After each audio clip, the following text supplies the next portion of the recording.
Hello, my name is Dawn. I'm so pleased to be able to share with you some research-based information on how children learn. I wanted to share a few goals for this presentation. First, as a result of viewing this presentation, participants will examine the benefits of retrieval practice in teaching students new skills. Secondly, as a result of viewing this presentation, participants will compare and contrast the benefits of spaced and interleaved practice versus massed practice for student learning. Finally, as a result of viewing this presentation, participants will be able to create a lesson that gives students an opportunity to engage in productive struggle. As teachers in your classroom, you may have run into a few of these challenges. How many times have you had conferences with parents of struggling students and suggest that they reread the text again? Would it surprise you to hear that even though rereading is a popular study method, evidence has not shown it to be an effective method to get information in long-term memory? Perhaps you assign 30 problems daily on the skills you taught the students that day and wonder why students struggle on subsequent assessments after so much practice. Interestingly, research has not shown massed practice to be an effective method for mastering a topic. When I first started teaching, I had a tendency to structure student learning opportunities in such a way that they would immediately experience success. I wanted them to be able to get A's and, of course, keep parents happy. I have since learned that research does not support this. In fact, I was actually doing my students a disservice because the end results based on research of easy, non-challenging learning is weak learning that results in, at best, short-term memory retention. So what is the solution? What does the research show works for students to learn best? Even if your intuition is telling you to tell students to reread, to learn better, it's important to remember what the research shows us. Even as early as 1885, Hermann Ebbinghaus, the father of the study of memory, found the importance of stopping forgetting by giving students opportunities to recall the information on assessments. Another common misconception in education is that lots of massed practice over the concepts you taught your students today is the best way for them to learn them. It is so commonplace that plenty of textbooks are set up that way. The reality is that this is not shown to be effective based on the research of Rohr and Taylor and others. In fact, Rohr and Taylor found that when the teacher makes up different types of mathematical problems, student learning is improved. We all want to consider the social, emotional needs of our students, but that does not mean that we need to make learning easy for our students.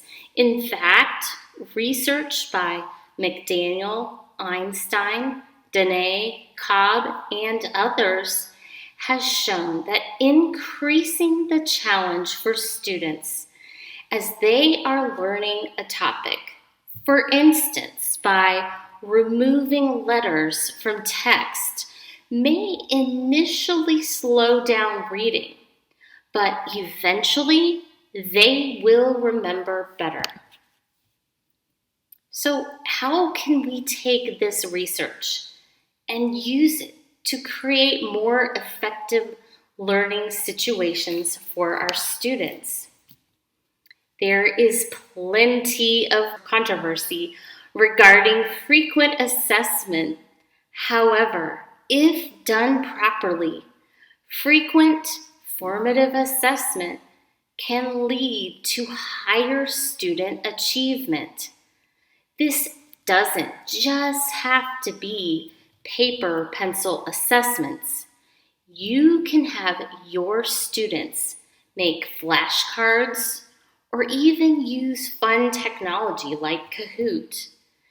In my classroom, I made games using questions from the textbook, so even though my students were experiencing the benefits of frequent formative assessment, they were having fun and receiving feedback on their results, and then able to apply it to later learning and assessments. We have seen that there is plenty of research to back up the benefits of distributed or interleaved practice. So, what will this look like in your classroom? Well, some curricula has built-in interleaved practice, but even if it does not, you can do this by yourself.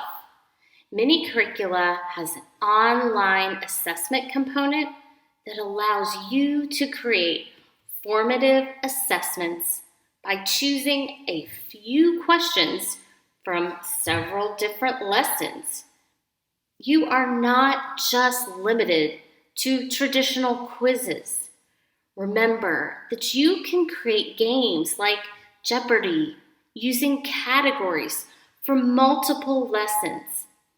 This will make learning fun for your students and allow them to create long-term memory retention of those concepts.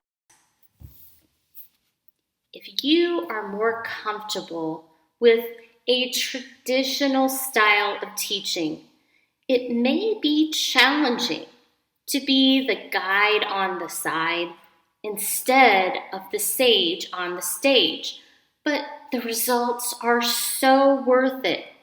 We have heard about the benefits of posing a problem to students and allowing them to engage in productive struggle. Remember that you can give them tools like physical or virtual manipulatives or even scaffolded support for those who need it. You can start with baby steps, like first, attacking a problem as a whole class, modeling the productive struggle that you wish for your students to engage in, as well as the probing questions that you want them to ask. Then, the next time, you can ask students to work in a group or with a partner to tackle a challenging problem. Remember, the research backs this up. Your students will reap the long-term benefits. So, how can we take this research and use it to create more effective learning situations for our students? Remember the research. If you want your students to perform well later on summative assessments, you've got to give them frequent opportunities to recall information through the use of quizzes or even games in the meantime. Instinctually, you may want to give your students lots of homework problems only on the concept you taught today so that they can focus only on that. However, even though it may be more difficult, the benefits of giving your students questions over a variety of topics and concepts to practice far outweighs the challenge. When you pose a problem to students and allow them to engage in productive struggle, rather than just swooping in and giving them the answer, you are allowing them to create neural pathways as well as gain perseverance, which leads to high achievement.